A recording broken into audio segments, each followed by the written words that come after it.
예, 안녕하세요. 장다훈입니다. 말도 많고 탈도 많았던 지방직 시험이 끝났습니다. 어떻게 다들 이제 노력한 만큼 결실을 얻었는지 궁금하기도 한데 다들 결실 얻었으면 좋겠습니다. 예, 사실 문제 자체가 어렵지 않다는 게 중론이고 저도 그거에 대해서 어느 정도 동의를 합니다. 이제 문제는 커트라인이 문제가 되겠죠. 어쨌든 절대 점수가 그래도 높으면 자기는 최선을 다한 거니까 다음 시험을 위해서 준비를 계속 하시면 될 것 같아요.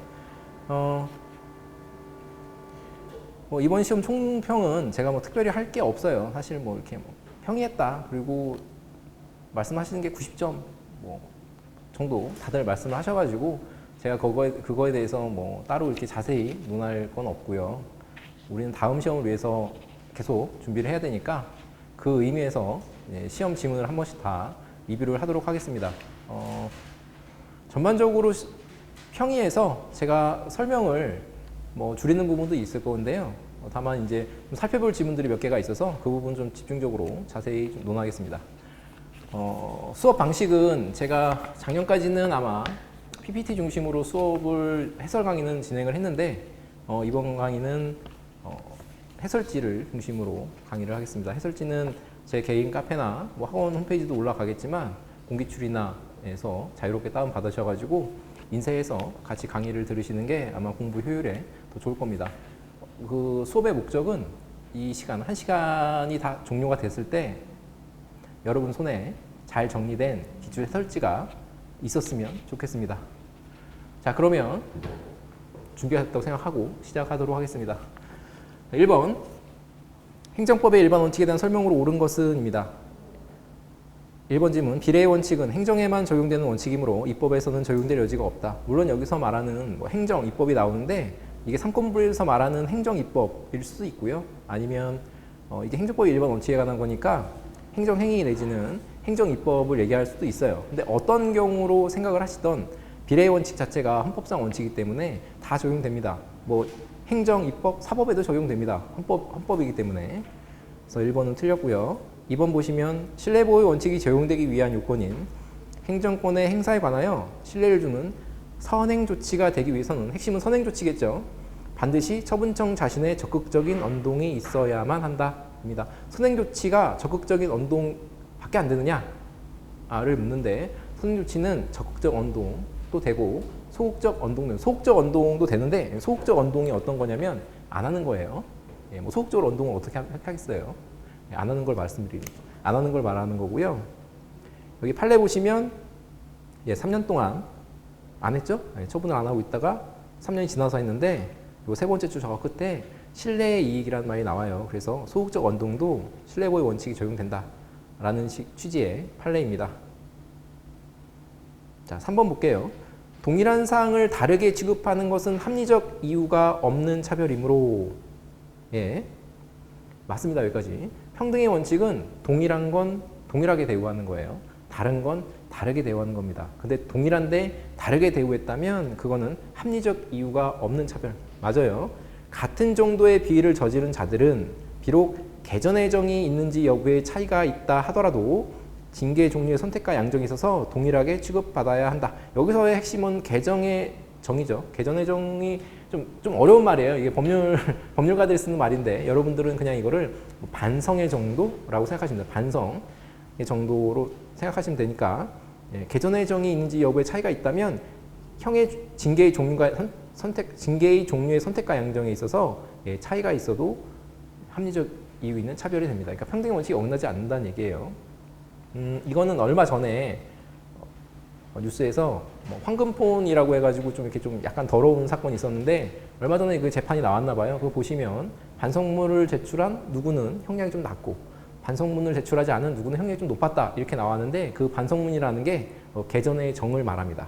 그래서 반성문을 잘 써서 냈다 그러면 얘는 개전의 정이 있구나. 그래서 형량이 좀 낮고 반성문을 쓰지 않았다 그러면 얘는 아직 지 잘못을 모르는구나. 그래서 형량이 좀 높을 수 있어요. 평등의 원칙에 어긋나지 않습니다. 자, 4번 재량권 행사의 준칙인 행정규칙이라고 나오고 가로치고 말을 바꾸셔야죠. 뭐로 바꿔야 됩니까? 재량 준칙. 재량준칙입니다. 재량준칙이 재량권 행사의 준칙인 행정규칙을 줄여서 재량준칙이라고 합니다. 그 재량준칙이 정한 바에 따라 되풀이 시행되어 행정 관행이 이루어지게 되면 평등의 원칙이나 신뢰보호 원칙에 따라서 자기 구속을 받게 된다. 예. 맞아요. 이 지문 자체가 문제로 나왔을 정도로 아주 중요한 지문입니다. 핵심은 뭐냐면 행정 관행이 필요하다는 거, 그리고 평등의 원칙과 신뢰보호 원칙이 근거가 된다는 것, 그래서 자기 구속을 받게 된다는 거에서 그 핵심 키워드를 잘 정리해 두시면 될 것 같습니다. 답은 4번입니다.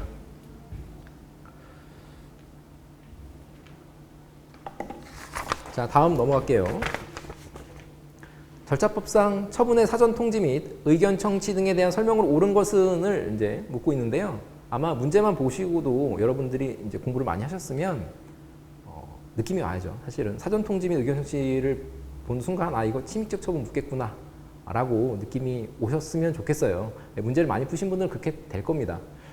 자, 어쨌든 그걸 묻겠지라고 생각하고 문제를 보시면 돼요. 1번 질문. 고시의 방법으로 불특정 다수인을 상대로 권익을 제한하는 처분까지 끊고 여기까지 말하는 것은 일반 처분으로서의 침입적 처분을 말합니다. 일반 처분을 말해요. 고시의 방법으로 불특정 다수인을 상대로 하는 처분이 일반 처분을 말해요. 그리고 권익을 제한한다는 거니까 일반 처분인데 침입적 처분을 얘기하는 겁니다. 그래서 여기까지 이제 그렇게 해석을 하고, 그 다음 당사자는 물론 제3자에게도 의견 제출의 기회를 주어야 한다. 자, 의견 제출 동그라미 치시든 표시를 해놓고 침입적 처분에 항상 따라 붙어야 되죠. 의견 제출은. 그런데 이 앞부분은 침입적 처분이긴 해요. 침입적 처분이긴 한데 일반 처분이죠. 일반 처분이기 때문에 처분의 성질상 의견 제출 기회를 주지 않아도 됩니다. 조문 참고하셔도 되고요. 판례 참고하셔도 됩니다. 자, 2번. 청문은 다른 법령 등에 규정하고 있는 경우 이외에 행정청이 필요하다고 인정하는 경우에도 실시할 수 있으나, 맞아요. 공청회는 다른 법령 등에 규정하고 있는 경우에만 개최할 수 있다라고 되어 있는데 사실 이 부분은 개정법이 나와도 할 말이 없을 정도로 매우 중요한 부분입니다.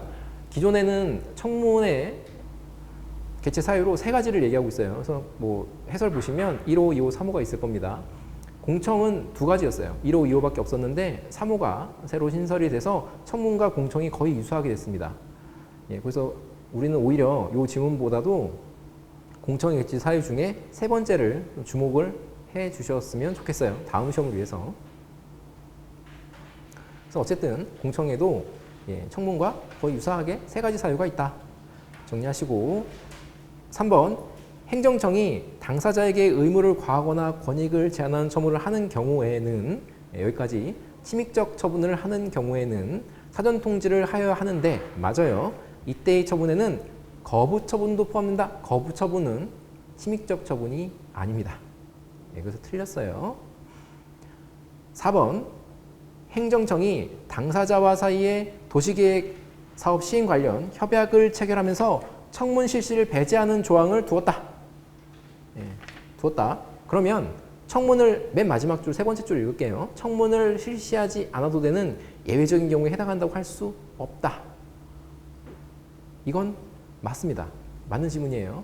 논점은 3줄이나 해서 길지만 여기서 논점은 뭐냐면 4글자로 줄 수 있습니다. 청문을 실시해야 될 사유는 강행규정이에요. 강행규정. 강행규정이라는 게 뭐냐면 당사자의 협의로 배제할 수 없다라는 겁니다. 당사자가 아무리 우리 이거 조항 넘어가자라고 협약을 해도 안 된다는 얘기예요. 예, 그래서 첫 번째 줄에 키워드는 협약이 되겠죠. 협약. 근데 혹시 보시다가 협약 다음에 이제 쭉 보시면 끝부분에 조항이 있는데 그 조항은 법조항이 아니에요. 당사자가 협약으로 정한 그 내용을 말하는 겁니다. 그러니까 협약, 당사자 간의 협약으로 청문을 배제할 수는 없다. 즉 청문 사유는 강행 규정이다. 줄여서 그렇게 되는 겁니다. 자, 기출 표시가 되어 있는 것처럼 빈출 지문이니까 아마 다 맞추셨을 거예요. 3번. 대집행에 대한 설명으로 옳지 않은 것은인데요. 1번. 대집행의 대상은 원칙적으로 대체적 자기 의무에 한한다. 맞죠? 부자기 의무 위반인 경우에는 안 되죠. 안 되는데 다만 전환 규정이 있으면 될 수도 있어요. 근데 여기는 전환하는 규정이 있지 않는 한, 그러니까 없으니까 안 된다라는 얘기입니다. 원칙적인 얘기고. 자, 2번. 행정청이 계고를 함에 있어서 의무자가 스스로 이행하지 아니하는 경우에는 대집행의 내용과 범위가 구체적으로 특정되어야 합니다. 당연하죠. 너 철거해라 라고 하는데 어디서부터 어디까지 철거해야 되는지가 특정되어야 합니다.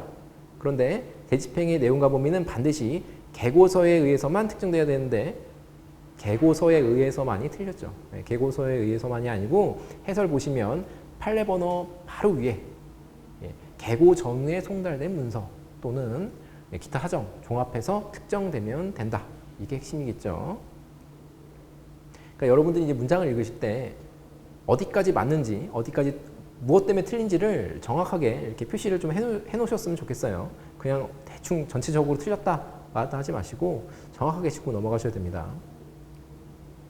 자, 3번 대집행을 함에 있어서 계고 요건의 주장 입증 책임은 주장 입증 책임을 묻는데 주장 입증 책임은 우리가 뭐 이론적으로 따지면 법률 요건 분류설 이래가지고 이제 뭐 이렇게 가지만 사실 여러분들이 이해하기는 쉽지 않은 이론이고요. 쉽게 말해서 기본 핵심은 뭐냐면 자기한테 유리한 요건은 자기가 주장한답니다. 따라서 대집행을 하고 싶어하는 쪽은 행정청일 것이고 그럼 행정청이 대집행 요건을 주장 입증하게 되겠죠. 그래서 의무 불이행자에 있는 것이 아니다. 맞죠? 4번 대집행 비용은 원칙상 의무자가 부담하며 행정청은 의무자에게 문서 납부 명령한다. 뒷부분은 이거는 조문을 묻는 겁니다. 조문을 묻는 건데 빈출 조문은 사실 아니에요. 빈출 조문은 사실 아닌데 대집행 자체가 원래 의무자가 해야 될 거, 의무자가 스스로 자기 노력으로 해야 될 것을 대신해 주는 거니까 당연히 비용은 의무자가 부담하게 되겠죠. 조문을 몰라도 충분히 풀 수 있었습니다. 자, 4번 이행강제금에 대한 것입니다. 1번 이행강제금은 침익적인 강제수단이다. 맞죠? 침익적이죠. 돈 내라고 하는 거니까 침익적이죠. 당연히 침익적이니까 법률유보 원칙에 있어서 법적 근거를 요합니다. 2번 형사처벌과 이행강제금은 병가될 수 있다. 병가될 수 있죠. 우리가 이 논점은 뭐냐면 이중처벌 금지 원칙을 이제 물어보는 거예요. 여러분한테 이중처벌 금지 원칙에 저촉되냐 안 되냐를 묻는 건데 제가 수업 시간에도 말씀드렸지만 이중처벌 금지 원칙은 형벌과 형벌이 더블될 때, 중복될 때 이중처벌 금지 원칙이 해당하는 거고 그렇지 않으면 이중처벌 금지 원칙에 저촉되지 않아요. 따라서 여기서 형사처벌은 형벌이고 이행강제금은 형벌이 아니기 때문에 당연히 이중처벌 금지 원칙에 저촉되지 않습니다. 따라서 병가될 수 있어요. 3번 대체적 자기의무 위반에 대해서 이행강제금이 부과될 수 있습니다. 이 판례도 상당히 빈출 판례이기 때문에 아마 틀리지 않으셨을 거예요. 원래는 뭐 대집행은 대체적 자기의무, 이행강제금은 비대체적 자기의무 이런 식으로 부과되는 게 일반적이긴 하지만 반드시 그런 것은 아니다라는 판례가 해설에 있습니다. 읽어보시고 4번 건축법상 이행강제금은 반복하여 부과 징수될 수 있습니다. 이거는 얼마 전에 해설을 보시면 제가 5항에 표시해 놨지만 얼마 전에 있는 국회직 8급에서도 나왔던 지문이에요. 국회직 8급 보신 분들은 뭐 그냥 거저 얻으셨을 거고 뭐 그래도 어렵지 않았으니까 다들 맞추셨을 겁니다. 자, 5번 공법관계와 사법관계에 대한 설명으로 옳은 것은입니다. 자, 행정절차법은 공법관계는 물론 사법관계도 적용된다라고 되어 있는데 여러분 뭐 CU나 GS25 가셔가지고 절차법 적용하면서 물건 사시는 분 아마 없으실 거예요. 사법관계는 적용되지 않습니다. 공법관계만 적용돼요. 자, 2번 공법관계는 행정소송 중 항고소송의 대상이 되며 라고 되어 있는데 여기서부터 문제가 있죠. 제가 사실 이게 이런 식으로 나오는 게 아니라 다음 주는 행정소송에 의한 것은 뭐 이런 식으로 문제가 나오는데 여러분들 잘 속는 게 행정소송에 의한 것은 이라고 그러면 꼭 거기서 항고소송을 찾는 분들이 계세요. 당사소송 빼고. 그래서 틀리고 오신 분들이 계셔서 제가 주의하라고 말씀을 드렸어요. 공법관계는 무조건 항고소송으로 가는 게 아니죠. 공법관계 중에 우월적 지위에 있어서의 처분은 항고소송으로 가고 공법관계 중에 대등적 당사자 간의 뭐 계약 같은 거는 당사소송으로 갑니다. 따라서 틀렸죠? 다 틀렸죠? 사법관계는 민사소송으로 가는 거고요. 그래서 요 2번 지문은 싹 다 틀렸습니다. 3번 법률관계 한쪽 당사자가 행정주체인 경우에는 공법관계로 보는 것이 판례에 일관된 입장이라고 하지만 당사자가 행정주체인 경우에도 이게 우리가 저 밑에는 제가 예로 이제 판례로 사법상계약과 공법상계약을 나열해놨는데 하나는 국고행위라고 하죠. 국고행위. 국고행위라고 말하면 쉽게 풀이하자면 행정청이 재산권의 주체로서 행동하는 것을 국고행위라고 합니다. 국고행위. 그러니까 물건 사고 파는 거, 어디 뭐 정보청사를 새로 져서 컴퓨터를 들여놓는다. 이렇게 물건 사고 파는 거를 국고행위라고 하는데 그 경우는 사법관계일 거고요. 그리고 계약직 공무원이나 전문직 공무원에 대한 계약은 공법상 계약이겠죠. 따라서 이거는 공법공개 보는 것이 판례 일관된 입장이라는 것은 틀렸어요. 행정주체인 경우에도 그 성질을 우리가 파악해야 됩니다. 4번 입찰보증금의 국고기속조치까지 보고 이제 문제를 푸셨었겠죠. 대부분 다. 입찰보증금이 나오면 사법관계입니다. 이게 키워드예요. 그래서 맞는 게 4번이네요. 아마 1번부터 5번까지는 아직 크게 어려운 게 없었습니다. 자, 6번 신고와 수리에 대한 설명으로 옳지 않은 것은 입니다. 1번 다른 법령에 의한 인허가가 의제되지 않는 일반적인 건축신고는 의제되지 않는까지는 의미가 없고 일반적인 건축신고는 순수한 건축신고는 자기완결적 신고죠. 자기완결적 신고, 수리를 요하지 않는 신고. 따라서 이에 대한 수리 거부 행위는 처분이 아니라는 게 이제 이론적으로는 그렇게 되지만 우리 판례는 전원합의체 판결에서 건축신고의 반려행위는 처분성을 긍정했습니다. 그 이유는 국민의 권리 보호를 위해서 처분성을 긍정한 거예요. 그러니까 여기서는 일반적인 건축신고는 자기완결적 신고이므로까지는 맞고 그 뒷부분이 틀린 겁니다. 자, 2번 뭐 국토계획 이건 뭐 의미가 없고 개발행위 허가가 의제되는 건축신고는 의제 효과가 있는 인허가가 의제되는 건축신고는 바로 밑에 줄에 수리를 요하는 신고입니다. 이건 3번 읽고 제가 설명드릴게요. 3번 보시면 행정절차법은 신고를 규정하고 있죠. 행정절차법은 5개를 규정하고 있는데 그 중에 신고가 하나 있죠. 그 신고는 수리를 요하지 않는 신고죠. 수리를 요하지 않는 신고가 규정되어 있습니다. 그 법령 등에서 행정청의 일정한 사항을 통지함으로써 의무가 끝나는 신고에 대해서, 그러니까 수리를 요하지 않는 신고에 대해서 그 밖에 법령 등에 규정된 형식상의 요건에 적합할 것을 이행요건의 하나로 정하고 있다입니다. 이거 조문을 묻는 거긴 해요. 근데 사실 이론으로도 풀 수가 있어요, 여러분들. 이 조문을 몰라도 우리가 수리를 요하는 신고와 수리를 요하지 않는 신고를 구분할 때 수리를 요하는 신고는 먼저 수리를 요하지 않는 신고부터 할게요. 수리를 요하지 않는 신고는 형식적 심사만 합니다. 그리고 수리를 요하는 신고는 형식적 심사 플러스 실질적 심사까지 해요. 실체적 심사까지 다 들어갑니다. 그러면 이번에 들어가시면 개발행위 허가가 의제되는 건축신고는 그 허가를 심사할 때 실체적 심사까지 합니다. 허가는 실체 심사까지 들어가기 때문에 인허가 의제에서 실체 심사가 들어가고 거기서 동의를 해줘야 수리가 되겠죠. 따라서 얘는 수리를 요하는 신고가 되는 거예요. 그래서 원래는 3번이 기본이 되겠죠. 수리를 요하는 신고와 수리를 요하지 않는 신고의 그 기준. 수리를 요하지 않는 신고는 형식적 심사, 수리를 요하는 신고는 형식적 심사 플러스 실체적 심사까지 들어간다. 그래서 이번에 뭐 의제되는 건축 신고는 수리를 요하는 신고가 됩니다. 실체 심사가 들어가기 때문에. 이게 이제 이론적인 거고 아마 여러분들은 제가 보기에 의제되는 신고는 수리를 요하는 신고다라고 아마 암기가 다 돼 있으실 겁니다. 아마 그렇게 푸신 분들 더 많으실 거고. 자, 4번. 4번은 식품적개법 일반 음식점 영업의 영업신고는 수리를 요하지 않는 신고예요. 수리를 요하지 않는 신고인데 그 영업신고를 한 당의 건축물이 건축법 소정 허가를 받지 아니하여 무허가 건물이라면 적법한 신고를 할 수 없다라는 게 사실 판례긴 해요. 판례긴 한데 이거는 이제 주변에 지인분 중에 식당 하시는 분한테 물어보면 100% 아시겠지만 그 식당 영업 신고를 할 때 그 요건 중에 형식적으로 요구되는 서류 중에 그 허가된 건물이라는 서류를 내야 됩니다. 형식적 요건이에요, 이게. 그래서 이거는 수리를 요하지 않는 신고인데 무허가 건물이라면 당연히 형식적 요건을 채울 수 없어서 적법한 신고를 할 수가 없습니다. 이거는 판례를 알아두셔도 되고 저처럼 이제 실제로 이렇게 돌아가는구나를 알아두시면 돼요.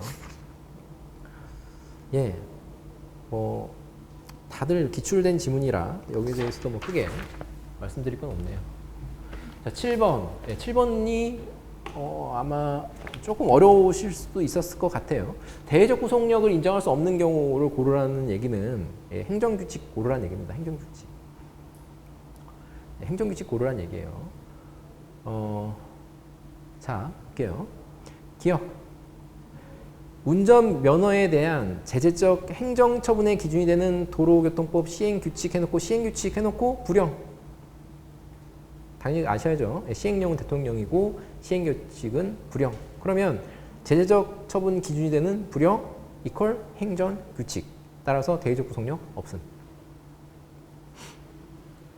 니은 행정각부의 장이 정하는 특정 고시가 고시 나왔습니다. 고시 나오면 제가 세 가지를 좀 염두에 두라고 했죠. 고시는 세 가지 형태가 있을 수 있다. 행정처분일 수 있고 법령보충규칙 즉 법규명령일 수도 있고 그냥 행정규칙일 수도 있다. 이 세 가지 형태가 존재하는데 보시면 특정 고시가 있는데 법령의 근거를 두었대요. 그런데 법령의 위임 범위를 벗어났대요. 법령의 위임 범위를 벗어났다 이퀄 위임이 없다. 그 위임이 없는 고시니까 그냥 행정규칙. 자, 디귿 상위 법령에서 세부사항 등을 시행규칙 이퀄 이제 불영으로 정하도록 위임하였는데 이를 고시 등 행정규칙으로 정했대요. 그 고시 등 행정규칙이 위임을 받은 행정규칙입니까? 네, 위임을 받지 못했죠. 왜냐하면 상위 법령에서는 불영으로 위임했잖아요. 근데 그걸 행정규칙으로 정했기 때문에 그 행정규칙은 위임이 없는 행정규칙이겠죠. 이거는 국어예요, 국어. 이거 암기, 이런 거 막 암기하셔서 문제 푸시는 분 있는데 이거는 그냥 위임이 있는지 없는지는 국어로 푸시면 돼요. 그래서 이 행정규칙은 당연히 법령의 위임이 없는 행정규칙이고 따라서 그냥 행정규칙이에요. 법령보충규칙이 아니라는 얘기예요. 그래서 니은, 디귿은 하나로 묶을 수가 있겠죠. 법령보충규칙이냐? 둘 다 법령보충규칙이 아니다. 그냥 행정규칙이다. 자, 리을은 중요하니까 중요합니다. 리을은 중요하고 제가 수업 시간에 암기하라고 하는 게 별로 없어요. 제 수업 들으신 분은 아시겠지만 제가 암기해라 라고 말하는 게 별로 없는데 리을은 좀 암기를 하셔야 됩니다. 여러분들 중에 제대로 푸신 분들도 있을 거고 제대로 못 푸신 분들이 제가 보기에는 반은 될 것 같아요. 잘 보시기 바랍니다. 자, 상위 법령의 위임이 없음에도 상위 법령에 규정된 처분 요건에 해당하는 사항을 하위 불령에서 변경하여 규정하였다고 나왔습니다. 이 불령은 일단 위임이 없어요. 그죠? 예, 위임이 없음에도 자기 마음대로 변경했으니까 당연히 위임이 없어요. 그러면 이걸 푸실 때 여러분들이 만약에 위임이 없는 불령이니까 법규명령으로서 무효네? 따라서 대의적 구속력 없네? 라고 풀으셔서 맞았다면 결론은 맞췄지만 과정은 틀리셨어요. 그렇게 들어가는 게 아니에요. 이 판례는 그렇게 들어가는 판례가 아닙니다. 이 판례는 행정규칙이 되는 경우의 판례예요. 이 불령은 행정규칙입니다. 그 이유는 뭐냐면 제가 수업 시간에 말씀드린 게 기억날지 모르겠지만 상위 법령의 위임이 없음에도 상위 법령에서 규정된 거기에 좀 삽입을 하셔야 됩니다. 제재 처분 요건에 해당하는 사항을 불령에서 변경하였다라는 거예요. 이 판례는 제재 처분 기준을 정한 불령에 관한 판례입니다. 이 판례 번호 찾아보셔도 돼요. 16년도 국회직에도 아마 기출이 돼가지고 제가 좀 주의해라. 이거 어렵게 나오면 이런 것도 나올 수 있다라고 말씀드렸는데 제재처분 기준에 관한 불령입니다.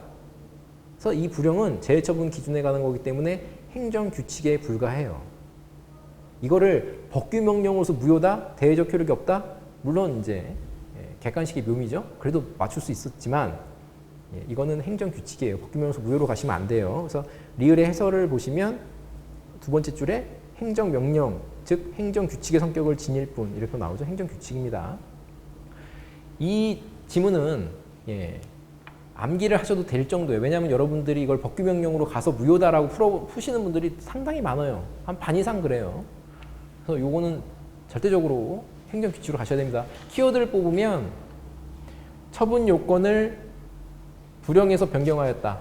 요 정도 잡으시면 돼요. 처분 요건을 불령에서 변경하였다. 이걸 기억하시면 돼요. 이 지문 하나만 보시면 돼요. 법규명령이, 그러니까 위임명령이 상위 법령에 위임이 없으면 무효예요. 무효인데 그런 이론으로 간 게 아니라 위임이 없는데 행정규칙으로 간 거의 뭐 유일무이한 건 아니지만 우리 기출에서는 거의 유일무이한 판례입니다. 반드시 상당히 중요하니까 꼭 기억을 해놓으시기 바라요. 이거는 또 나올 겁니다. 분명히. 이게 1년에 한두 번씩 꼭 나오는 판례입니다. 이게. 자, 8번 넘어갈게요. 자, 기속행위와 재량행위에 대한 설명인데요. 1번 같은 경우에는 자, 무슨 법상 개발행위 허가는 허가 기준 및 금지 요건이 불확정 개념으로 되어 있죠. 불확정 개념이란 말이 나오죠. 네, 그럼 학설은 불확정 개념이 나오면 모두 다 판단 여지로 가는 건 아니지만 판단 여지인지 아닌지를 검토를 하게 됩니다. 그런데 우리 판례는 판단 여지 이론을 인정하지 않고 다 재량으로 가고 있죠. 따라서 맨 마지막 재량 판단 영역에 속한다. 맞아요. 예. 자, 2번 기속행위와 재량행위의 구분은 당해행위에 근거된 법규의 체제, 형식, 문헌 등등등을 모두 고려해서 판단해야 된다. 예, 좋은 얘기입니다. 맞아요. 예, 이거에 대해서 뭐 따로 설명을 드릴 게 없고요. 3번 처분을 할 것인지 여부와 처분의 정도에 관하여 재량이 인정되는 과징금 납부명령. 예, 앞부분 다 필요 없고 재량이 인정되는 과징금 납부명령이라고 그것만 체크하시면 되죠. 과징금 납부명령에 대해서 어쩌고저쩌고 쭉 가는데 맨 마지막에 그 일부를 취소할 수 있다는 말이 나와요. 그러니까 이거의 핵심 뭐냐면 재량행위인데 일부 취소가 가능하냐를 묻는 겁니다. 예, 재량행위는 일부 취소가 가능하지 않아요. 예, 틀렸습니다. 자, 그래서 3번의 핵심은 재량 일부 취소 가능 여부가 되겠죠. 재량행위는 안 된다. 자, 4번 마을버스 운송사업 면허 해놓고 예, 특허라고 적어 놓으셔야죠. 강학상 특허. 마을버스 운송사업, 뭐 이렇게 버스, 뭐 개인 택시 나오면 강학상 특허. 강학상 특허면 저 맨 끝에 재량. 특허, 재량. 예. 그래서 8번 문제도 크게 문제가 없는데 뭐 중요하다고 하나 찝는다면 3번 정도가 요즘에 좀 잘 나오는 것 같아요. 3번 정도가 이제 일부 취소할 수 있느냐 없느냐. 이거랑 좀 구분하셔야 될 게 외형상 하나이지만 수치상 여러 개일 때는 예, 일부에 대한 취소가 가능. 일부는 그게 하나를 일부 취소하는 게 아니라 여러 개 중에 그 하나를 말합니다. 가능하다는 판례가 있는데 아마 좀 찾아보시면 무슨 말인지 아실 겁니다. 공부 많이 하셨으니까. 자, 다음 9번 강학상 인가입니다. 자, 봅시다. 기억 강학상 인가는 기본행위에 대한 법률상의 효력을 완성시키는 보충행위로서 맞죠? 그 기본이 되는 행위에 하자가 있을 때는 그에 대한 인가가 있다 하더라도 기본행위가 유효한 것이 될 수는 없죠. 그러니까 인가가 있다고 해도 기본행위 하자가 이렇게 치유되는 것은 아닙니다. 네, 전혀 상관이 없어요. 인가가 나오면 일단 분리해서 보셔야 돼요. 기본행위와 인가는 완전 분리된 겁니다. 보통 인가의 기본행위는 사법관계인 경우가 많고요. 그 인가는 행정처분이니까 네, 완전히 구분돼서 보셔야 돼요. 자, 니은 민법상 재단법인의 정관 변경에 대한 주무관청의 허가는 예, 법률상 표현이 허가로 되어 있긴 하나 그 성질은 법률행위의 효력을 보충해 주는 것 했는데 기억해 보시면 법률상의 효력을 완성시켜준다, 보충해 준다, 보충행위라고 나오죠. 인가라는 얘기죠. 거기까지 놓고 인가, 인것이지 일반적 금지를 해제하는 것은 아니다. 일반적 금지 해제 강학상 허가가 아니다. 그래서 우리가 이제 문제를 푸실 때 여러분들이 학문적 용어로 좀 바꾸시면서 푸셔야 돼요. 디귿 인가처분에 하자가 없더라도 기본행위에 무효 사유가 있다면 기본행위의 무효를 내세워서 행정청의 인가처분의 취소 무효 확인을 구할 소외이익이 없죠. 인가는 기본행위의 하자가 있으면 기본행위를 다투고 인가의 하자가 있으면 인가를 다투는 거지 기본행위의 하자가 있는데 그걸 이유로 인가를 다툴 수는 없어요. 기본행위가 무효임을 다퉈서 기본행위가 무효라면 인가도 효력이 날아갑니다. 기본행위가 부존재하거나 무효라면 인가도 없어져요. 그래서 인가를 다툴 이유는 없어요. 자, 리을은 중요하니까 좀 볼게요. 자세히 보셔야 됩니다. 리을은 관리처분 계획에 대한 인가는 강학상 인가 맞아요. 예, 관리처분 계획에 대한 인가는 강학상 인가가 맞아요. 그 인가가 있으면 관리처분 계획은 구속적 행정계획에 대해서 처분이 됩니다. 자, 어쨌든 강학상 인가가 맞아요. 관리처분 계획에 대한 인가가 있더라도 관리처분 계획에 대한 인가가 있다면 관리처분 계획 안에 대한 총회 결의 하자가 있다면 민사소송으로 총회 결의 하자를 다투어야 된다가 아니고 인가의 성격을 갖는다까지는 맞고 그 뒤로 관리처분 계획에 대한 인가가 있다면 관리처분 그 인가를 다퉈야지 인가를 다투면서 총회결의 하자를 이제 절차의 하자로서 다퉈야지 총회결의 하자를 독립적으로 다툴 수는 없다라는 거예요. 자, 해설을 볼게요. 이거는 다음 시험에도 충분히 나올 수 있으니까 좀 자세히 볼게요. 판례 1번은 인가다라는 겁니다. 별 의미가 없고요. 판례 2번 굵은고시 보시면 인가고시 이후에 총회결의 하자를 다투는 소송 허용되지 않는다. 인가고시가 있는 이유를 말하는 거고요. 판례 3번은 여기는 적혀 있지 않지만 여러분들 좀 적어보세요. 인가 이전, 인가 이전에 대한 얘기. 그러니까 시간상으로 따지면 판례 3번이 먼저 나와요. 자, 조합에서 관리처분 계획안에 대한 조합총회 결의를 거쳤어요. 그런데 인가가 아직 없어요. 그럼 총회 결의 하자를 다퉈야죠. 다투는데 어떻게 다툴 것이냐? 당사자 소송으로 다툽니다. 당사자 소송으로. 판례 3번에 맨 마지막 줄에 있어요. 당사자 소송으로 다툰다. 그래서 우리가 리을에서 보시면 민사소송인 것도 틀린 거예요. 그죠? 그것도 틀렸고요. 자, 그런데 인가가 나왔다. 인가가 나오면 더 이상 독립적으로 조합총회 결의에 대해서 다툴 수 있는 게 아니라 인가가 처분이기 때문에 그 처분을 다투면서 조합총회 결의는 처분의 하나의 절차가 되는 거예요. 하나의 절차가 되기 때문에 인가 처분을 다투면서 조합총회 결의, 그러니까 인가가 잘못됐다. 이유는 절차에 하자가 있다라는 식으로 다투라는 얘기예요. 그럼 무슨 소송이겠어요? 이거는 항고소송이겠죠. 인가가 처분이니까. 그래서 판례 2번에서는 인가고시 이후에는 세 번째 줄 앞부분에 항고소송의 방법으로라는 말이 나옵니다. 인가를 다투라는 얘기예요. 인가를 다투라는 얘기고 판례 3번은 인가 이전에는 당사소송으로 다투라는 얘기예요. 그래서 리을을 보시면 자, 인가가 있다면 일단 조합총회 결의의 하자를 독립적으로 다툴 수는 없어요. 그리고 인가가 있기 전이라면 조합총회 결의의 하자를 당사자 소송으로 다툽니다. 그래서 그거를 좀 다 알아두세요. 판례 2번과 판례 3번을 여러분들이 좀 더 알아두셨으면 좋겠어요. 자, 10번 부관입니다. 부관이에요. 당연히 부관은 안 나오는 시험이 거의 없을 만큼 정해진 거니까요. 보시기 바랍니다. 1번 부관 중에서 부담은 주된 행정행위로 분리될 수 있다 해놓고 가로치고 가분적이다. 분리될 수 있다. 가분적이다. 맞아요. 부담은 가분적이에요. 가분적이다 할지라도 부담 그 자체는 독립된 행정행위가 아니다. 틀렸습니다. 부담 그 자체는 독립된 행정행위예요. 이건 틀렸고요. 따라서 독립된 행정행위니까 분리하여 쟁송의 대상이 될 수 있어요. 이것도 틀렸어요. 자, 해설을 볼게요. 부담은 그 자체로 독립된 행정행위다. 독립된 행정행위 우리 10가지 배웠죠? 그 중에 굳이 꼽자면 하명이다. 하명. 부담은 하명이에요. 따라서 부담만이 독립하여 항고소송 대상이 된다라는 게 거의 통설적인 견해고 판례도 마찬가지고요. 그 판례를 볼게요. 판례를 보시면 판례 번호 바로 위에 제가 밑줄 친 부분 있죠. 그거 읽어보겠습니다. 부담의 경우에는 다른 부관과는 달리 행정행위의 불가분적 요소가 아니다. 이퀄 가분적 요소다. 아까 부담은 분리될 수 있다. 가분적이다라고 그랬죠. 판례도 부담의 경우에는 불가분적 요소가 아니다. 이퀄 가분적이다. 분리될 수 있다. 그래요.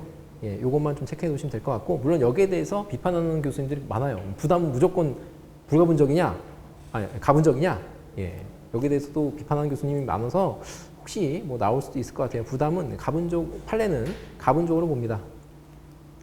어쨌든 디테일하게 좀 살펴봤고 2번 볼게요. 기부 체납받은 행정재산에 대한 사용수익 허가에서 공유재산의 관리청이 정한 사용수익 허가 기간은 부관이죠. 부관입니다. 부담 아닌 부관이겠죠. 이러한 사용수익 허가 기간에 대해서는 독립하여 항고소송을 제기할 수 없겠죠. 아까 부담만 1번에 나오죠. 부담만 쟁송 대상이 됩니다. 따라서 이 기간은 독립해서 행정소송의 제기를 할 수 없게 됩니다. 자, 3번 중요해요. 3번이 부관에서는 함정으로 아주 잘 나오는 우리가 주의해야 할 판례입니다. 그런데 다행스럽게 교수님이 친절하시게 다 줬어요. 자, 공유수면 매립지를 국가 또는 지방에서 귀속 처분한 것은 해서 보통 여기까지밖에 안 줘요. 귀속처분한 것은 뭐 독립해서 쟁송대상 될 수 있다 없다 이런 식으로 문제가 나오는데 이 교수님은 아주 친절하게 법률효과 일부 배제라고 써주셨어요. 네, 법률효과 일부 배제라고 써주셨는데 법률효과 일부 배제는 부담 아닌 부관입니다. 부담 아닌 부관이에요. 기억하세요. 법률효과 일부 배제는 부담 아닌 부관이고 따라서 독립해서 쟁송이 대상이 될 수 없겠죠. 근데 실제로 문제가 나오면 법률효과 일부 배제란 말이 없어요, 여러분. 안 나옵니다. 일반적으로 안 줘요. 이걸 안 주기 때문에 여러분들이 무엇을 봐야 되냐면 공유수면 매립지에 대한 귀속처분 이거를 보셔야 되는 거예요. 공유수면 매립지에 대한 귀속처분은 안 써있지만 법률효과 일부 배제니까 부담 아닌 부관이구나를 알고 문제를 푸셔야 원래는 풀게 돼요. 이거 아주 함정을 판 것도 아니고 안 판 것도 아니고 맞습니다. 그리고 부관에서 제가 여러분들한테 함정으로 나올 수 있는 부분은 이 법률효과 일부 배제, 그리고 수정부담, 그리고 법정부관. 이 세 가지는 부관의 그 함정으로 섞여 들어오기 때문에 좀 잘 아마 수업 시간 끝나면 기본서 찾아보시면 나올 겁니다. 부관 맨 앞에 나올 거예요. 그 세 가지를 좀 구분하셔야 되고요. 그래서 세 가지 중에 제일 잘 나오는 게 이 공유수면 매립지에 대한 귀속처분, 법률효과 일부 배제예요. 아마 동영 때도 저 같은 경우는 좀 많이 출제를 한 것을 기억을 해요. 자, 4번 보겠습니다. 4번. 행정청이 부담을 부과하기 이전에 협의하여 협약의 형식을 미리 정하고 부담으로 부과할 수 있다. 이 판례는 판례번호를 암기할 정도로 65008 판례인데 제가 이 판례는 기출문제집에서 20번까지 세다가 더 이상 안 세고 포기했어요. 너무 많이 나와가지고. 물론 6500 이 판례는 논점이 요거 하나만 있는 건 아니에요. 부당결부금지 원칙도 있고 여러 가지가 있어요. 이 판례는 만약에 여러분들이 문제집이나 기본서서 보시면 정확하게 보셔야 되는 판례입니다. 아주 중요한 A급 판례예요. 그래요. 뭐 3번 조금 어려웠지만 뭐 함정을 안 파신 덕분에 그렇게 어렵지는 않았고요. 11번 이거 해설해야 되나? 항고소송이 아닌 것은 이거 해설하기 좀 너무 창피한데 세 가지죠. 밑에 세 가지 넘어갈게요. 마치 교행시험을 보는 것 같았어요. 없어진 교행시험 문제를 보는 것 같았어요. 제가 이제 동영 맨 마지막 시간에 사기를 좀 올려드리겠다고 교행 문제를 쭉 풀어드렸는데 그냥 뭐 뒷걸음질 하다가 잡았죠. 사기 진작하려고 풀었는데 어떻게 비슷한 유형이 많이 나와서. 자, 12번 볼게요. 요거는 글쎄요, 요 12번을 좀 틀리신 분이 있지 않을까 싶어요. 자, 조문 위주로 보시지 않은 분은 아마 틀리셨을 거고, 조문을 이론으로 접근하면 이런 문제가 상당히 어렵게 다가와요, 사실은. 자, 볼게요. 행정심판에 대한 설명으로 옳지 않은 것은 1번. 부당한 처분. 행정심판은 부당도 건들죠? 소송은 위법한 처분만 다루지만 심판은 부당한 처분도 다릅니다. 그래서 부당에 대해서 여러분 의문을 가지시면 안 돼요. 조문을 보셔도 부당이라고 다 나옵니다. 자, 부당한 처분을 변경하는 행정심판은 취소심판이죠. 취소심판이 취소한다는 것만 있는 게 아니고 취소 재결, 변경 재결도 있어요. 변경 명령 재결도 있어요. 그래서 여러분들이 행정심판에서 가장 베이직은 뭐냐면 어떤 심판의 종류가 있는가, 그리고 그 심판에서 어떤 재결이 나오는가. 사실 여기서는 취소 명령 재결이 오답으로 엄청 많이 나왔어요. 그것도 이제 문제집 많이 푸신 분들은 아실 정도가 되셔야 돼요. 자, 2번 볼게요. 당사자의 신청에 대한 행정청의 부당한 거부 처분에 대해서 법원에서 일정한 처분을 하도록 하죠. 이행 제기라는 얘기죠. 그런 행정심판은 의무이행 심판입니다. 의무이행 심판. 자, 3번 잠깐 넘어가고 4번 볼게요. 당사자 신청에 대해서 행정청의 부당한 거부 처분, 부당한 거부 똑같아요. 여기까지 똑같죠? 2번과 4번은 부당한 거부 처분에 대한 거예요. 부당한 거부 처분에 대해서는 취소하는 행정심판은 행위법상 허용되죠. 취소심판.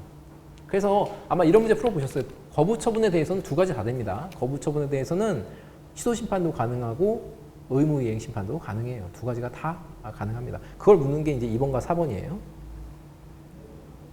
3번은 뭐냐면 소송과 이제 비교해서 나온 겁니다. 소송과 비교해서. 이것도 뭐 새로 나온 건 아니고 사실 기출지문이긴 한데, 당사자의 신청에 대한 행정청의 위법한 부작위에 대해서 행정청의 부작위가 위법하다는 것을 확인하는 행정심판은 없어요. 없고 뭐가 있어요? 뭐가 있죠? 11번 보시면 부작위 위법 확인 소송. 예, 부작위 위법 확인 소송이 있죠? 예, 11번 지문에 3번에 있는 부작위 위법 확인 소송은 소송에는 있지만 행정심판에는 없어요. 그래서 부작위가 위법하다는 것을 확인하는 건 없고요. 무효등 확인심판 같은 경우에는 우리는 이행의무 심판이 대신 있죠. 제가 해설에 적어드린 거는 부작위가 위법하다는 것을 확인하는 심판은 허용되지 않는다. 예, 부존재 확인 심판은 가능하다. 그 무효등 확인 심판이 유효만 확인하는 게 아니라 존재 부존재도 확인하는 거거든요. 예, 그 조문을 좀 보세요. 조문 보시면 무효등 확인 심판 해놓고 처분의 효력. 우리는 보통 효력 용어만 알죠. 예, 무효등 이름이 무효등 확인 심판. 무효등인데 사실 무효만 아는 거죠. 사실 우리는 무효 유효만 판단하는 게 아니라 무효등이니까 존재 부존재도. 그래서 여긴 들어가도 위법하다는 것까지는 하지 않습니다. 그래요. 이것도 뭐 조문만 알면 되는데 사실 조문에 대한 베이직한 지식을 좀 묻는 거였어요. 이거를 여러분들 공부하실 때 지문 자체를 암기하려고 너무 노력을 하지 마시고 조문을 보려고 노력을 많이 하세요. 조문을 보려고. 조문 알면 다 풀립니다. 자, 13번. 그래요. 예, 13번도 설명할 게 별로 없는데 여러분 90일 1년은 아시잖아요. 근데 니은에 보시면 90일이 하나밖에 없어요. 그래서 이 문제는 뭐 기억이 이튿날인가? 이튿날입니까? 안날이 나 모르겠네. 그래도 90일이 하나밖에 없어요. 그래서 이거는 1년도 하나밖에 없어요. 이거는 틀릴 수가 없어요. 이거는 이거 틀리신 분들은 다시 한번 좀 반성을 좀 하셔야 됩니다. 이것도 제가 따로 해설을 할 건 없고요. 조문을 좀 보십시오. 자, 행정계획에 대한 것입니다. 행정계획에 대한 것인데, 그래요. 여기서는 저는 여러분처럼 미리 문제를 풀었으니까 신청권 존재 의무를 물어요. 신청권이 있다, 없다. 예요. 있다, 없다. 근데 이 신청권은 물론 공권과는 다른 개념이긴 해요. 공권과는 다른 개념인데, 공권처럼 생각하시면 된다고 제가 수업 시간에 말씀드린 적이 아마 있을 겁니다. 행정계획은 공익을 위한 거기 때문에 일반적으로 일반인들에게 신청권을 주질 않아요. 그 사람의 사익과 전혀 관계가 없어요. 공익만을 위한 거기 때문에 그 사람이 일반적으로 신청권을 주지 않습니다. 사람들에게. 그게 나온 게 2번이에요. 2번. 이게 원칙이에요. 해설 2번, 3번 해설을 보시면 첫째 줄 중간에 있죠? 원칙적으로라고 되죠. 원칙적으로 그 일반인들에게 그냥 변경해달라는 신청권을 주질 않아요. 자체를. 자, 신청권이 있으면 거기서 끝나지 마시고 항상 신청권이 나오면 이건 거부 처분이랑 연결해서 보셔야 됩니다. 신청권이 없으면 거부를 해도 다툴 수가 없어요. 신청권이 있으면 거부를 하면 그게 거부 처분이 되기 때문에 다툴 수가 있어요. 그래서 신청권의 의무는 여기서 끝나지 마시고 여러분들은 신청권은 거부 처분의 하나의 요건이다라는 것까지 당연히 아셔야 됩니다. 그리고 일반인 행정계획은 공익적인 거기 때문에 일반인들에게 신청권을 인정해 주진 않아요. 근데 예외적으로 신청권을 인정해 주는 경우가 있습니다.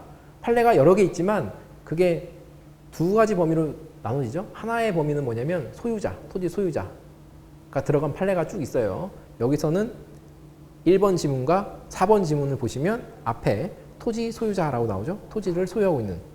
4번에도 문화재 보호구역 내 토지 소유자는 신청권이 있어요. 근데 1번 지문도 사실은 쉽게 내주신 거예요. 보통 우리가 이게 기출지문에 어떻게 나오냐면 이렇게 안 나옵니다. 이렇게 길게 안 나오고 어디서 나오냐면 첫 번째 중간 소유하고 있는 사람과 가치까지는 안 내요. 거기에 안 주고 당해 도시계획 시설 결정에 이해관계 있는 주민으로 시작합니다. 이거는 교수님이 쉽게 내주신 거예요. 사실은 앞부분에 토지 소유자라는 말을 주지 않아요. 그래서 이해관계 있는 주민이라고 하고 제가 기출문제 풀 때 우리는 이해관계 있는 주민이라고 읽고 머릿속에서는 토지 소유자라고 생각해야 된다라고 제가 설명드린 적이 있어요. 어쨌든 교수님께서 어쨌든 토지 소유자라는 걸 줬기 때문에 1번과 4번은 신청권이 있는 거고 또 신청권이 인정되는 또 한 부류가 뭐가 있냐면 3번입니다. 3번. 3번. 장래 일정 기간 내에 이렇게 나오지만 이것도 여러 번 나와서 제가 학생들한테 차라리 그냥 알고 있는 게 좋겠다라고 해서 이 판례는 사실관계가 폐기물 처리 사업 계획 적정 통보를 받은 사람에 관한 판례예요. 폐기물 처리 사업 적정 통보 나오면 우리 행정법에서 몇 가지 논점이 이제 걸리는데 폐기물 처리 사업 적정 통보는 일단 사전 결정이에요. 우리가 단계적 행정 결정 나오면 사전 결정이 하나고 또 행정 계획에서는 여기서 걸려요. 그래서 읽어볼게요. 장래 일정한 기간 내에 관계 법령이 규정하는 시설 등을 갖추어서 일정한 행정처분을 구하는 신청을 할 수 있는 법률상 지위 있는 자가 바로 폐기물 처리 사업 계획에 대해서 적정 통보를 받은 사람이에요. 폐기물 처리 사업 적정 통보를 받으면 그 계획에 대한 적정 통보를 받으면 이 사람은 그 계획에 따른 시설을 만들어서 폐기물 처리 사업에 대한 허가를 신청하게 돼요. 예, 시설을 갖추어서 설치하게 돼요. 근데 시설을 갖추려면 그 땅에 시설을 설치해야 되지 않습니까? 근데 여기 땅의 형질이 건물을 못 짓는 땅이야. 그러면 예, 당연히 그 전제가 되는 국토이용계획 변경 신청을 당연히 할 수밖에 없어요. 근데 그걸 안 해주는 겁니다. 지금 사실관계가 그렇게 돼요. 그래서 보시면 예, 그 국토이용계획 변경 신청을 거부한다면 이 사람은 시설을 지을 수가 없고 당연히 폐기물 처리 사업 허가 신청 자체를 할 수 없겠죠. 시설을 만들 수 없으니까. 예, 그거예요. 그걸 보시면 아마 쭉 이해가 되실 겁니다. 그 법률상 지위에 있는 자, 폐기물 처리 사업 계획에 대해서 적정 통보를 받은 자의 국토이용계획 변경 신청, 시설을 만들어야 되니까 그것을 거부하는 것이 실질적으로 당해 행정처분, 당해 행정처분은 뭐가 되겠어요? 폐기물 처리 사업 허가가 되겠죠. 그 폐기물 처리 사업 허가 자체를 거부하는 결과가 되는 경우에는 그 경우에는 이제 변경 신청권을 인정해 주겠다라는 겁니다. 이 판례도 꼭 암기하고 계셔야 되는 판례예요. 왜냐하면 변경 신청권을 인정한 판례가 딱 두 부류인데 하나는 토지 소유자 쭉 그거는 이제 토지 소유 정리하고 이제 넘기면 되고 나머지 하나가 요 판례 하나밖에 없기 때문에 요 판례는 꼭 머릿속에 숙지하고 계셔야 되는 판례입니다. 그래서 1번, 4번, 3번 다 신청권이 있는 경우고 2번은 인정할 수 없다. 이것도 맞죠? 틀린 거는 답은 4번이죠. 토지 소유자니까 신청할 권리가 인정돼요. 그래요. 이것도 뭐 크게 어렵지 않고 정리만 잘 하시면 맞출 수 있었을 겁니다. 15번. 정보원의 정보, 이것도 다 기출 지문이라 사실은 뭐 크게 볼 건 없지만 1번. 1번에서는 청구인이 신청한 공개 방법 이외의 방법으로 공개하기로 결정을 했죠. 그러면 공개가 됐기 때문에 받아들여진 거예요. 그런데 방법을 다른 걸로 했다는 거는 방법에 대해서는 거부한 거죠. 그래서 이거 일부 거부 처분입니다. 일부 거부 처분이니까 항고소송으로 다툴 수가 있어요. 그래서 일부 거부 처분 할 수 없다가 틀렸죠. 자, 2번은 좀 이따 볼게요. 3번 볼게요. 3번. 3번은 이렇게 쭉 있지만 여러분들 이걸 그 자체로 암기하시면 절대 안 되고요. 뭐 구조 2랑 6호를 설마 암기하고 계신 분은 없을 거고 그 의미 없고 따라서 비공개 대상이 되는 정보는 이름, 주민등록번호 등 개인 식별 정보로 한정된다가 틀렸어요. 왜 틀렸냐? 해설 보겠습니다. 해설 보시면 3번 해설 보시면 두 번째 줄 밑줄친 부분 이름, 주민등록번호 등 정보의 형식을 기준으로 개인 식별 정보니까 이거는 비공개를 하겠다라는 판례가 있고요. 이어서 그 외에도 내용, 키워드는 형식과 내용이 되겠죠.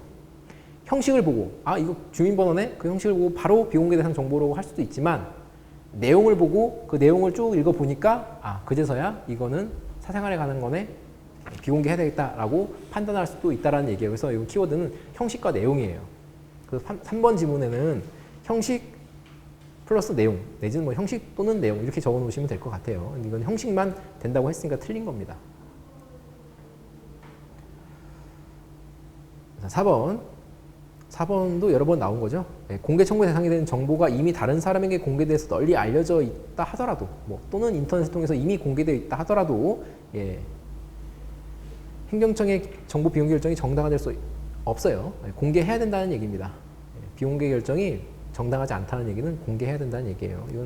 이것은 사실 국법에 관한 판례긴 한데 국법 설명할 이유는 없으니까 넘어갈게요. 그냥 판례 자체로 알고 계시면 돼요. 자, 문제는 2번이에요. 2번이 제가 해설을 올리고 한번 수정을 했죠. 사실 뭐 오타 같은 수정이 아니라 이게 3검째인가? 제가 3번 정도 검토할 때 3번째 이제 이게 눈에 보여가지고 저도 문제 풀 때는 그냥 풀었어요. 사실 잘 읽어볼게요. 이거 PPT 좀 볼게요. 한번. 자, 공공기관 정보공개에 관한 법률에 의하면 다른 법률 또는 법률에서 위임한 명령에 의하여 비밀 또는 비공개 사항으로 규정된 정보는 이를 공개하지 아니할 수 있다고 규정하고 있는 바 끊고 맞아요. 현행법이에요. 예, 해설 보시면 알겠지만 현행법입니다. 그대로 현행법이에요. 여기에서 법률에 의한 명령인데 여기에서 법률에 의한 명령이 없어요. 문제는. 다른 법률 또는 법률에서 위임한 명령이라는 말은 있는데 여기에서 법률에 의한 명령은 없어요. 왜 없냐? 법률에 의한 명령 요 판례인데 판례 문구인데 요게 국법에 관한 판례이기 때문에 그래요. 예, 국법에 관한 판례. 그래서 이게 끊어서 앞부분은 현행법, 끊고 뒷부분은 국법이에요. 법률의 명령은 국법이에요. 그래서 이게 문제가 출제하신 분들은 아마 모르셨을 것 같아요. 네, 모르고 내신 것 같아요. 그래서 문제 자체가 좀 약간 어폐가 있어요. 여기에서 그런데 여기 없잖아요 지금. 예, 앞에는 현행법, 그러니까 국법을 차라리 써주고 국법 자체를 써주고 여기에서 이걸 쓰면 맞는데 또는 현행법으로 쭉 문제를 내시던가 네, 그러면 되는데 이게 지금 반인반수라고 그러죠. 상반신은 물고기, 하반신은 사람. 아니다, 바뀌었다. 상반신은 사람, 하반신은 물고기. 예, 인어공주처럼 그렇게 만들어 놓으신 거예요 지금 이거를. 그래서 저도 처음에 문제 풀 때는 그냥 풀었다가 자세히 보니까 이게 없어서 해설을 이제 좀 늦게 추가를 해드렸어요. 그래서 요거는 틀렸냐? 문제가 틀렸냐? 틀린 건 아니에요. 사실은 이 지문 그대로 모 교수님의 기본서에 있는 걸 그대로 베끼신 거예요. 베껴서 출제를 하신 거예요. 그 교수님 책에만 있어요. 다른 교수님 책에는 없고. 그래서 이걸 오류라고 할 수는 없을 것 같고. 그럼 이걸 어떻게 접근해야 되냐? 그래서 우리는 이걸 이해만 하면 되니까 다음 시험 반복될 것 같지는 않아요. 이걸 어떻게 이해해야 되냐면 일단 해설을 볼게요. 자, 국법부터 볼게요. 국법에는 법률에 의한 명령으로 나왔어요. 네, 국법 제가 써드렸죠? 국법 해놓고 네, 법률에 의한 명령이 국법에 있습니다. 법률에 의한 명령인데 이게 비공개 사항이었어요. 그 말은 우리의 알 권리가 제한된다는 거죠. 근데 범위가 법률에 의한 명령이면 다 비공개 사항이야. 그걸 판례가 줄여버립니다. 판례가 해석론으로 입법을 줄여버려요. 법률의 적용 범위를 확 줄여버려요. 왜? 국민의 권리 보호를 위해서. 이게 줄어들면 우리의 알 권리가 늘어나는 거예요. 여러분 잘 생각하세요. 이게 지금 비공개 정보입니다. 법률에 의한 명령으로 비공개로 할 수 있는 거예요. 근데 이 범위를 줄여버리면 우리의 알 권리는 상대적으로 늘어나겠죠. 그래서 법원이 이 조문을 축소 해석을 해버립니다. 그래서 의미가 있는 판례예요. 그래서 이 사실관계가 이제 검찰보존 사무규칙에 관한 판례인데 검찰보존 사무규칙은 불령입니다. 불령에서 비공개하라고 돼 있었던 거예요. 그런데도 법원이 뭐라고 그랬냐면 검찰보존 사무규칙은 포괄적 위임에 의한 것이기 때문에 여기에 법률의 명령에 들어가지 않는다라고 축소 해석을 해버렸어요. 그래서 결국에 이거 공개하게 된 겁니다. 검찰보존 사무규칙의 불령에 따른 비공개 사항인데도 불구하고 자기 국법에 대해서는 이 판례가 의미가 꽤 있는 판례였어요. 입법을 법원이 해석론으로 줄여버렸으니까 국민의 권리 보호를 위해서. 그런데 개정이 됐죠? 개정법을 봅시다. 시험 문제는 아마 개정법으로 나올 거예요. 개정법은 어떻게 돼 있어요? 법률에 의한 명령을 하지 않고 법률에서 위임한 명령이라고 돼 있죠? 위임한 명령, 위임명령입니다. 위임명령. 그래 놓고도 총리령 불령이 없어요. 그거 알아두셔야 됩니다. 총리령 불령이 없으니까 상당히 축소해 놓은 거예요. 입법 자체에서 이제는 법원의 판례를 반영한 거겠죠. 축소를 해 놓은 겁니다. 대통령, 법규명령 중에서는 위임명령 중에서는 대통령령으로만 비공개 정보를 이제 규정할 수 있도록 축소해 놨어요. 자, 그런데 이거는 우리의 알 권리에 대한 것이죠. 우리의 권리에 관한 겁니다. 따라서 얘는 법규명령 중에서 위임명령일 수밖에 없죠. 위임명령 우리의 권리 의무를 제한할 수 있지만 집행명령으로는 우리의 권리 의무를 제한할 수 없으니까. 그리고 여기 써 있잖아요. 법률에서 위임한 명령이라고. 위임명령이에요. 자, 위임명령이다. 위임명령이다. 포괄위임 됩니까? 안 됩니까? 당연히 안 되겠지. 우리 위임할 때 포괄위임 금지 원칙 있지 않습니까? 당연히 안 되겠지. 그래서 지문을 보세요. 2번으로 올라가서 보시면 여기에서 법률에 의한 명령은 구체적인 위임 아래 포괄위임이 아니다. 구체적인 위임 아래 제정된 법규명령을 의미한다. 맞아요. 이거는 사실은 지금은 큰 의미가 없는 판례예요. 국법상에서는 그 포괄위임으로 만들어진 검찰보존 사무규칙에 관한 판례이기 때문에 의미가 있는 판례지만 지금 현행법으로는 이게 그냥 그게 크게 의미가 없어요. 사실 이 판례는 인용하고 있는 교수님들이 별로 없어요. 책이 기본서가 교수님 기본서로 한 10건이면 8건은 없어요. 이 판례가. 예, 이 판례가 있는 것도 논점이 이게 아니고 다른 논점을 잡아서 있어요. 이 판례가 또 중요 판례긴 한데 이 논점은 잘 나오지 않아요. 일부 교수님 판례만, 아니, 책에만 이 판례가 인용되는데 결론적으로 제가 드리고 싶은 말씀은 뭐냐, 관뚜껑에 들어가 있을 판례를 다시 끄집어내신 거죠. 예, 교수님이. 그래서 좀비같이 이제 아마 계속 몇 년 동안 우리는 공부를 하게 되겠지만 사실 좀 아쉬워요. 이런 걸 보면 관뚜껑에 지금 닫고 누워 있어야 되는데 우리 끄집어내서 다시 봐야 된다는 게 좀 아쉽긴 해요. 예, 그렇게 크게 의미가 있는 판례가 아닙니다. 문제 자체가 좀 어폐가 있어요. 여기에 이게 없고 현행법, 예, 구법. 그래서 문제 자체가 이렇게 썩 그렇게 깔끔하지 않았습니다. 어쨌든 뭐 저도 그냥 푼 것처럼 여러분도 아마 모르고 그냥 막 푸셨을 거예요. 그래서 문제가 없죠, 근데. 예. 그래요. 예, 답은 2번입니다. 어쨌든. 그래요. 예, 조금 아쉬움이 있었던 문제였습니다. 제가 말씀드리는 문제 의식만 갖고 계시면 돼요. 이거 참고로 소송 걸어봤자 집니다. 예, 이건 저요. 교수님 기본서에 있는 문장이기 때문에 질 거예요. 자, 16번 넘어갈게요. 16번 항고소송 대상입니다. 기억. 교도소장이 접견 내용 녹음 녹화 및 접견 시 교도관 참여 대상자로 지정한 행위는 권사, 권력적 사실행위로서 처분. 권사인 것까지도 아셔야 됩니다. 이거 보고 문제 중에는 다음 중 사실행위로서 처분 대상이 되는 거 이렇게도 물을 수도 있어요. 그래서 권사인 걸 꼭 알아두시고. 니은은 토지대장상의 소유자 명의 변경 신청이죠. 이걸 토지대장만 키워드를 잡으면 큰일 나죠. 가끔씩 이제 카페에 문의글이 올라오는데 여러분들이 잡는 키워드가 너무 좁아요. 그래서 이런 것도 이제 토지대장만 잡아가지고 키워드가 토지대장을 잡고 어떤 경우는 처분이고 어떤 경우는 처분 아니죠. 이렇게 물어보시는데 답변드리기가 좀 쉽지 않습니다. 그러면 키워드를 그렇게 잡으면 틀리게 잡으신 거예요. 토지대장이라도 처분이 되는 경우가 있고 안 되는 경우가 있어요. 이거 어디 찾아봐야 됩니까? 기본서에. 논점이 어디? 논점부터 합시다. 이거 기본서 찾아보시려면 어느 부분이냐면 이거 공통 수학 중에 어디겠어요? 수리는 아닐 거고 확인도 아닐 거고 공증입니다. 공증. 공증 쪽 찾아보시면 이 대장에 대해서 처분성 인정된 판례와 인정되지 않은 판례가 있을 겁니다. 자, 처분인지 아닌지는 국민의 권리 의무에 영향을 있느냐 없느냐, 변동이 있느냐 없느냐를 가지고 판단하시면 돼요. 기본적으로. 자, 토지대장상의 소유자 명의 변경의 신청을 뭐 거부했다 나오지만 뭐 받아들였다고 치더라도, 거부했다 치더라도 토지대장상의 소유자 명의가 바뀌었어도 소유권이 인정되는 게 아니에요.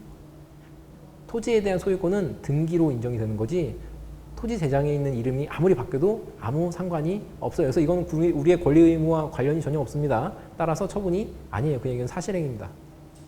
공증이 아니란 얘기예요. 공증은 처분이겠죠. 10가지니까. 10가지 중에 하나니까. 그럼 공증에 해당하지 않는 그냥 사실행위에 불과하다라고 알아두시면 될 거고. 디귿. 6월 첫째 주 동영에 제가 냈던 문제예요.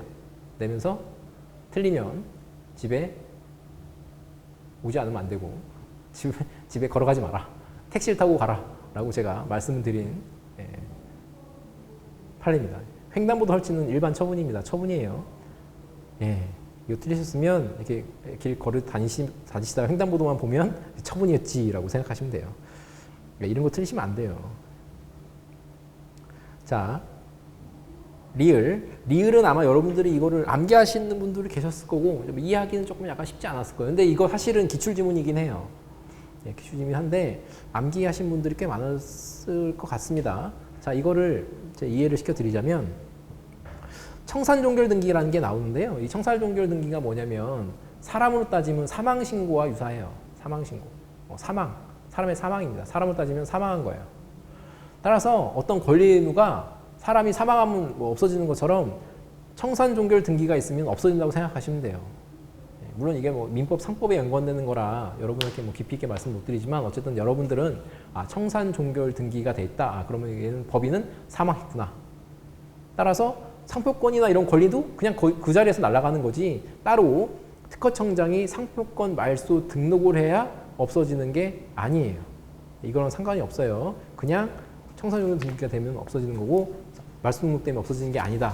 즉 얘는 처분이 아니다. 답은 기억 디귿이 되겠네요.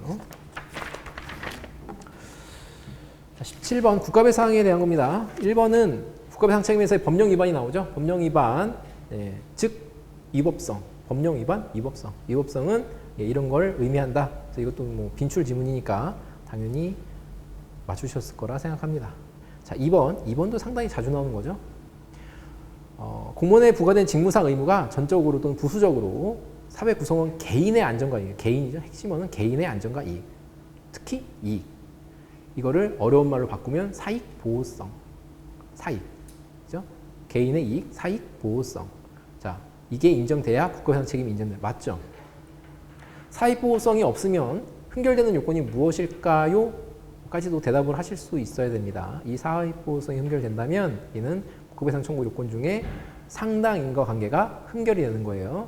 사익 보호성이 상당 인과관계 요소인 것까지도 알고 계셔야 합니다. 3번은 아마 여러분들이 거의 처음 보는 지문이실 거고요. 그래서 아마 넘어가셨을 거고 시험 보셨을 때 이걸 알고 계셨으면 뭐 공부 열심히 하신 거고. 4번은 사실 제 기본서는 있어요. 제 기본서에는 있는 판례긴 한데 이것도 뭐 기출에 거의 나오지 않은 판례긴 해요, 사실은. 자, 4번부터 볼게요. 국가배상법상 배상의 기준. 그러니까 뭐 사람이 사망했을 때 어떻게 한다. 뭐 사람이 다쳤을 때는 어떻게 한다. 뭐 이렇게 나오는 그 기준이 있어요. 그 기준은 진짜 기준이지 뭐 상한을 말하는 게 아니다라는 얘기예요. 그건 기준에 불과하다. 그 기준을 보고 법원에서 판단한다라는 얘기예요. 제 기본서에도 있는 판례니까 뭐 찾아보시면 돼요. 아마 제가 밑줄까지 쳐놨을 겁니다, 이거. 자, 3번은 뭐 처음 보신 분들은 이번 기회에 공부를 하셔야죠. 배상심의위원회의 결정은 구속력이 없다. 이거 그냥 결정이 신청한 다음에 결정이 나와도 무시하면 돼요.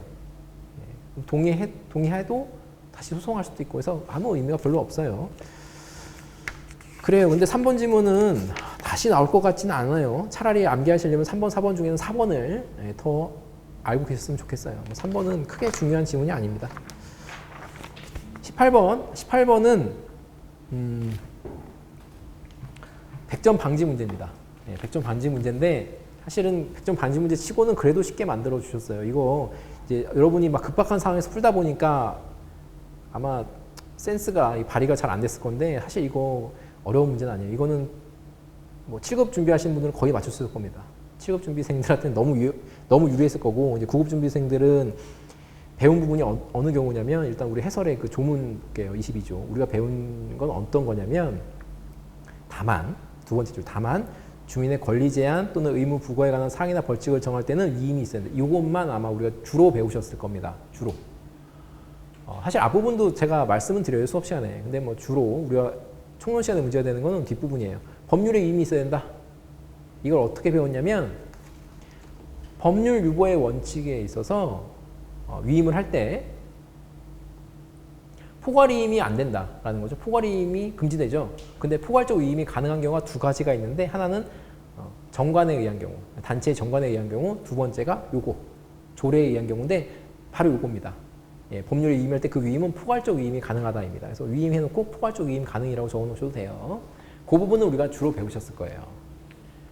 그러니까 요 경우만 위임이 있어야 된다는 거, 그 앞부분 지방자치단체는 법령의 범위 안에서 그 사무는 이제 자치사무를 말합니다. 단체성 위임 사무나 그 사무에 관해서 조례를 제정할 수 있다. 여기서 말하는 제정할 수 있다는 당연히 위임이 필요 없겠죠. 왜? 권리를 제한할 때, 의무를 부과할 때만 위임이 필요하다고 되어 있으니까. 그래서 말하는 법령의 범위 안은 제가 가로쳐드린 것처럼 법령에 위반되지 않는 범위 내 조금 더 줄이면 법률 우위의 원칙을 말하는 거예요. 법령의 범위. 그러니까 법률 우위의 원칙에 위반하지만 않으면 위임 없이도 조례를 만들 수 있다는 얘기입니다. 그리고 위임이 필요한 경우에는 주민의 권리 제한 또는 의무 부과일 때만 위임이 필요하고 그 위임도 포괄 위임이 가능하다라는 거예요. 이거 하나를 알면 2, 3, 4는 그냥 쭉 풀립니다. 자, 위임이 필요하다. 언제? 권리가 제한되거나 의무를 부과할 때. 자, 1번 지문 보시면 1번 지문 다시 문제로 올라갈게요. 1번 지문 보시면 지방자치단체는 법령에 위반되지 않는 범위 내에서 자치사무에 관하여 지방자치단체의 사무죠. 관해서 주민의 권리를 제한하거나 의무를 부과하는 사항이 아니면 이제 위임 없이 조례를 제정할 수 있어요. 맞아요. 만약에 주민의 권리를 제한하거나 의무를 부과하는 사항이라면 법률의 위임이 있어야 합니다. 그 위임은 포괄적 위임으로 족해요. 자, 이거 갖고 2, 3, 4번 여러분들이 푸시면 돼요. 예, 답은 나왔어요. 자, 2번 볼게요. 담배 자동 판매기의 설치를 금지하고 설치된 판매를 철거하래요. 의무를 부과하네요. 의무를 부과하는 조례네요. 그러면 뭐가 돼요? 법률에 이미 필요하겠죠? 예, 이거는 그냥 판례를 뭐 암기하고 자시고가 아니라 조문을 그냥 적용만 시키면 되는 거예요. 지금. 자, 3번. 보육시설 종사자의 정년을 규정한대요. 정년을 제한할 수 있다는 얘기네요. 우리의 권리가 제한되겠네요. 그러면 권리가 제한되니까 법률의 위임이 필요하겠죠. 틀렸어요. 그래서 4번. 국민의 어쩌고저쩌고 이거 필요 없고 자녀에게 양육비를 지원한대요. 양육비를 주는 거죠. 우리의 권리 의무가 제한되거나 의무가 부과되는 경우가 아니죠. 그럼 위임이 필요 없겠네요. 네. 이렇게 푸는 거예요.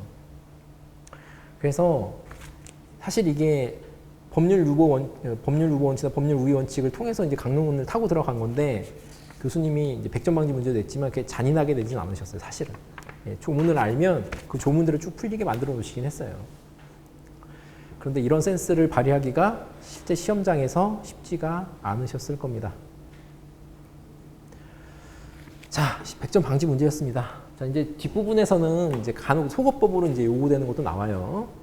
자, 19번. 아까 소거법으로 풀 수 있는 게 17번도 소거법으로 푸셨어야 될 거예요. 3번 지문을 아마 많이 모르셨을 거니까. 자, 19번 볼게요. 소송 요건입니다. 1번. 고시 또는 공고에 의해서 행정처분하는 경우 가로쳐놓고 일반 처분. 그 행정처분에 이해관계를 갖는 사람이 고시 또는 공고가 있었다고 사실을 현실적으로 알았는지 여부에 관계없이 효력이 발생한 날 알았다고 보아야 한다. 맞죠? 일반 처분이니까. 일반 처분에 관한 판례예요. 보통 안날은 현실적으로 안날을 말하지만 일반 처분은 불특정 다수인에 대한 것이기 때문에 효력 발생일에 알았다고 간주해버립니다. 예, 간주는 보는 거예요. 볼간자 쓰니까. 2번은 소거법을 풀려고 낸 지문이에요. 여러분들 아마 2번을 거의 2번을 아는 분들은 거의 없으셨을 겁니다. 예, 이건 민사소송법을 아셔야 이게 어느 정도 해결이 돼요. 그래서 2번은 넘어갈게요. 2번 공부를 안 하셔도 될 거예요. 다시 나오기 쉽지 않습니다. 이제까지 기출된 경우도 딱 한 번인가 아마 있을 거 제가 기억하고 거의 없습니다. 예, 그래서 2번은 그냥 판례 한번 읽어놓으시는 걸로 그냥 넘어가세요. 이번 다시 반복될 것 같지는 않아요. 버리는 지문입니다, 사실은. 자, 근데 1, 3, 4는 반드시 아셔야 됩니다. 이건 소거법을 풀려고 냈기 때문에. 자, 3번. 3번은 무효인 과세처분에 근거해서 세금을 납부했어요. 예, 그 다음에 부당이득 반환 청구의 소로서 직접 입법 상태의 제거를 구할 수 있는지 여부와 관계없이 소송법 제35조에 규정된 무효 확인을 구한 법률상 이익을 가진다라고 되는데 이거 논점을 뽑아낼 수 있어야 됩니다. 논점을 못 뽑아내면 이거 암기하실 수밖에 없어요. 이 논점은 뭐냐면 확인해소의 보충성이 요구되는 겁니다. 확인해소의 보충성. 자, 볼게요. 과세처분이죠. 무효인 과세처분이에요. 그럼 무효등 확인소송을 제기하겠죠. 항고소송인 무효등 확인소송을 제기할 겁니다. 이건 당사소송이 아니에요. 처분이기 때문에 무효등 확인소송을 제기할 거예요. 그 감 잡으시고 부당이득 반환 청구의 소호라고 돼 있는데 이걸 보고 선결 문제로 가시면 큰일 납니다. 다른 길로 가시는 거고 부당이득 반환 청구의 소호라고 해놓고 뭐 밑에다가 이행소송이라고 적어 놓으셔야죠. 이행소송. 예. 이행소송이 가능한 경우, 가능한지 상관없이 예. 부당이득 반환 청구 소호 이퀄 이행소송. 이행소송이 가능한지 상관없이 항고소송인 무효등 확인소송을 제기할 수 있다라는 식으로 여러분이 바꿔서 이해를 하셔야 합니다.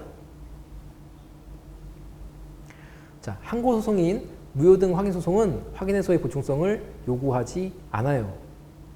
예, 기속력으로 인해서 충분히 권리부재가 되기 때문에 확인해소의 보충성을 요구하지 않습니다. 따라서 그냥 예, 이행소송이 가능한지 여부와 상관없이 확인을 구할 법률상 이익을 가져요.